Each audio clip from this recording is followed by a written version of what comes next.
중간고사가 끝난 지금 대부분의 학생들이 본인 시험지를 제대로 다시 들여다보지도 않고 그냥 덮어버려요. 사실은 이미 끝난 시험이고 다시 보기도 싫고 찝찝하니까 그냥 안 보는 거죠. 그런데 이렇게 넘겨버리면 다음 시험에서도 똑같은 실수를 반복할 수밖에 없어요.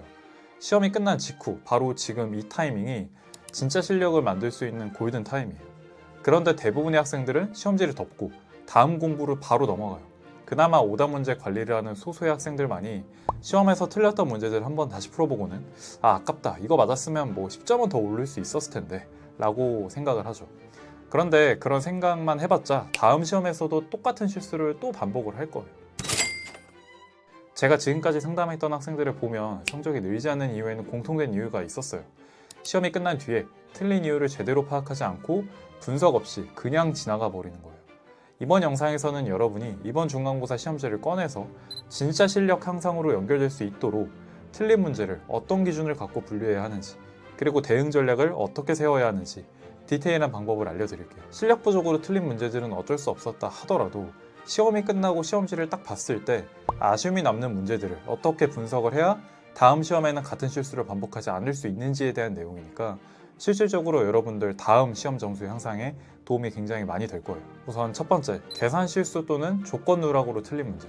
계산 실수나 문제 속 조건을 사용하지 않아서 틀린 문제는 보통 중상위권 친구들 시험지에서 빼놓을 수 없는 단골 오답들이에요. 아는 문제였는데 틀렸다 라는 말을 자주 하는 이유도 대부분의 이 유형의 문제들을 가장 많이 틀렸기 때문에 말을 하는 거죠. 어떻게 보면 가장 하기 쉬운 실수죠. 그래서 학생들이 가장 쉽고 관대하게 넘어가요. 이건 그냥 실수야 라고 생각하면서요. 그런데 실수도 반복하면 그건 패턴이고 습관이에요. 실수를 고치기 위해서는 반드시 기록을 해야 돼요. 내가 어떤 계산에서 어떤 상황에서 실수했는지를 간단하게라도 메모를 반드시 해두세요. 특히 대표적으로 가장 많이 하는 계산 실수는 이항이에요. 간단한 예시로 3x 플러스 5는 2x 마이너스 7과 같은 방정식에서 x항을 한쪽으로 모으는 과정에서 마이너스 2x를 플러스 2x로 잘못 넘겼다거나 숫자를 넘기면서 부호를 바꾸지 않고 그대로 적는 경우가 생각보다 정말 많아요. 이런 단순한 실수들을 줄여나가려면 그 실수 자체를 왜 그런 실수가 나는지까지 포함해서 아주 작은 메모장에 메모해두는 게 중요해요. 많은 학생들이 이항 실수에 대한 이유를 한번 적어보라고 하면 그냥 부호 실수 이렇게 적고 넘어가 버리는데, 우리는 여기서 한 발짝만 더 나아가서 그럼 다음부터 부호 실수를 하지 않기 위해서 어떤 방식으로 이항 계산을 해 나가야 할까에 대한 고민을 하시는 거예요. 이항의 원리인 등식의 성질에 대한 이해가 부족한 것인지, 아니면 암산 능력이 떨어지는데 본인이 너무 무리한 암산으로 이항 여러 개를 동시에 처리하고 있는 건 아닌지 판단을 해보고 개선이 필요한 것들을 적어 놓으셔야겠죠. 그리고 조건 누락으로 틀리는 경우도 굉장히 많아요. 특히 문제에 x는 실수 또는 x는 정수와 같은 조건이 나와 있음에도 이걸 아예 조건으로서 인식하지 않고 문제를 푸는 경우, 문제를 틀리고 나서 이 단어들을 내가 분명히 봤는데 실수로 마지막에 답에 반영을 못했어요 라고 하는데, 실수가 아니라 애초에 그 조건을 문제를 읽어내려가면서 눈으로 본 순간 그 조건의 중요성에 대해서 인지를 하지 못한 거예요.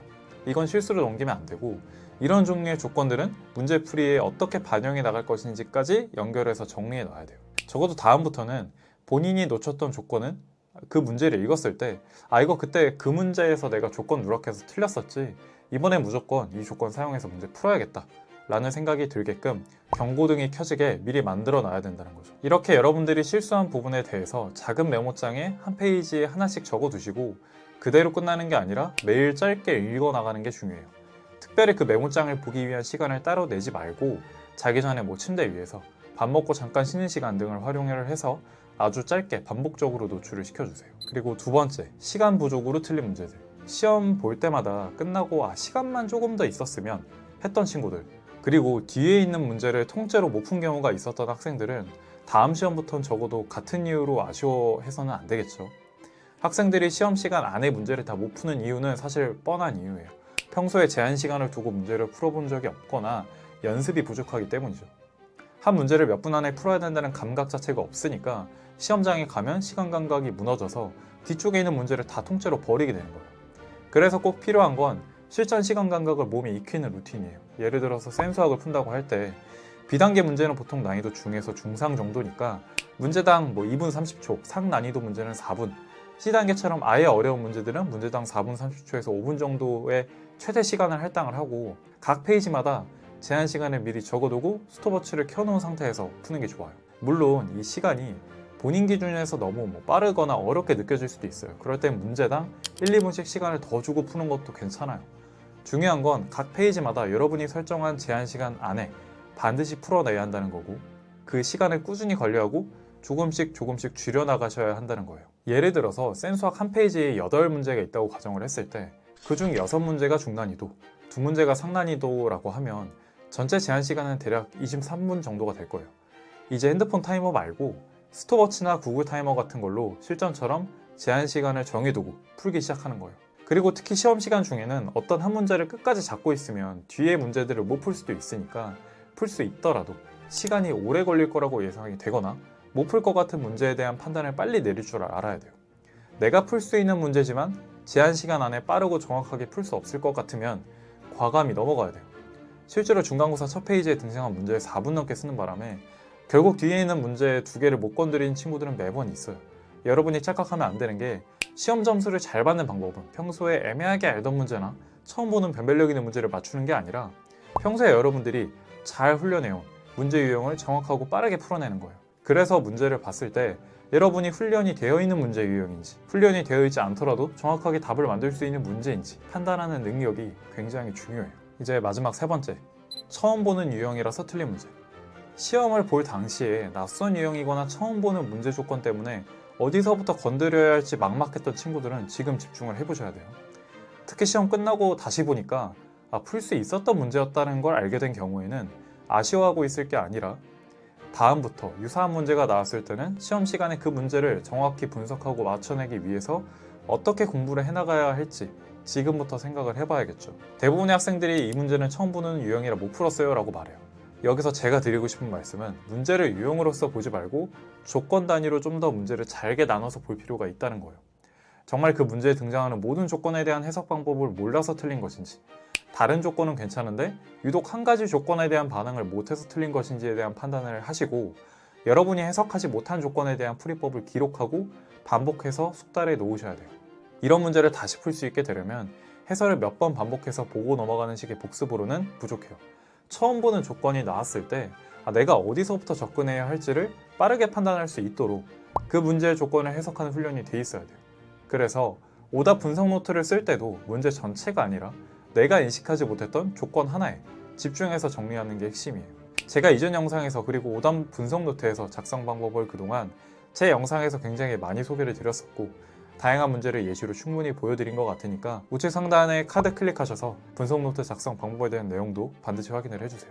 오답 분석 노트를 작성하시고 나서 이 노트는 한 번 쓰고 일주일에 한 번 정도는 봐주는 정도로는 숙달이 안 돼요. 매일매일 계속해서 반복해서 봐야 돼요. 무조건 하루에 한 번은 노트를 펴서 이 조건 나오면 나는 이렇게 접근해야지 라는 생각이 마치 영어 단어와 뜻을 연결짓는 것처럼 생각이 자연스럽게 떠오를 때까지 계속해서 반복을 해주세요. 결국에 시험장에서 실수를 줄이고 처음 보는 유형도 대응하게 해주는 건 이런 반복 훈련이에요. 여기까지가 시험지 분석의 핵심 기준 3가지예요. 이 분석이 중요한 이유는 단순히 틀린 문제를 다시 보는 데서 끝나는 게 아니라 그걸 계기로 여러분의 공부 방향 전체가 재설정될 수 있기 때문이에요. 이번 시험을 치르면서 나왔던 실수, 시간 부족, 낯선 유형에 대한 반응, 이 3가지는 앞으로 어떤 루틴을 만들고 어떤 기준으로 문제를 풀고 어떤 방식으로 오답을 다뤄야 하는지를 결정해주는 아주 중요한 힌트들이에요. 시험 점수가 아쉬웠다면 분명히 이유가 있었던 거고, 오늘 영상에서 알려준 이 분석 기준으로 틀린 문제들을 다시 정리하다 보면 그 이유가 훨씬 더 구체적이고 분명하게 보이기 시작을 할 거예요. 그리고 여기서 멈추지 말고 내가 지금 부족했던 부분이 개념인지, 문제풀이 전략인지, 아니면 실전에서의 시간관리 능력인지를 파악을 해보고 그에 맞는 구체적인 루틴을 세우는 것까지 이어져야 돼요. 예를 들어 실수로 많이 틀렸던 친구들은 실수 노트를 만들어서 매일 자기 전에 짧게 읽어주는 루틴을, 시간 부족했던 친구들은 센수학이나 일품을 풀 때마다 시간 배분 기준을 설정을 하고 스톱워치로 측정을 해보는 습관을, 처음 보는 문제 유형이 약했던 친구들은 오답 분석 노트를 활용해서 조건 중심 사고력을 길러주는 연습을 시작을 해야 돼요. 제가 고등학교 3년간 전혀 하지 않다가 재수를 하면서 모의고사를 볼 때마다 했던 게 바로 시험지 오답 분석이었어요. 보통 시험이 끝난 당일에 다 하는 게 버거워서 다음날까지 이어갈 정도로 시험에서 틀린 문제에 대한 분석과 향후 대책 수립까지 굉장히 공을 들여서 했던 기억이 나요. 이번 시험을 통해서 아무것도 여러분이 개선시키지 않는다면 다음 시험도 분명히 똑같이 끝날 거예요. 영상 끝나고 바로 시험지를 펴서 오늘 알려준 기준대로 하나씩 한번 체크해보세요. 계산 실수, 시간 부족, 조건 해석 미흡, 이 세 가지를 기준으로 문제를 나와서 원인을 파악을 해보시고 그에 맞는 루틴을 하나라도 바로 오늘부터 시작을 해보세요. 하루하루 쌓아나가는 그 10분과 20분의 기록과 반복만이 여러분 다음 시험뿐만 아니라 수능의 원점수와 등급까지 바꿔줄 수 있을 거예요.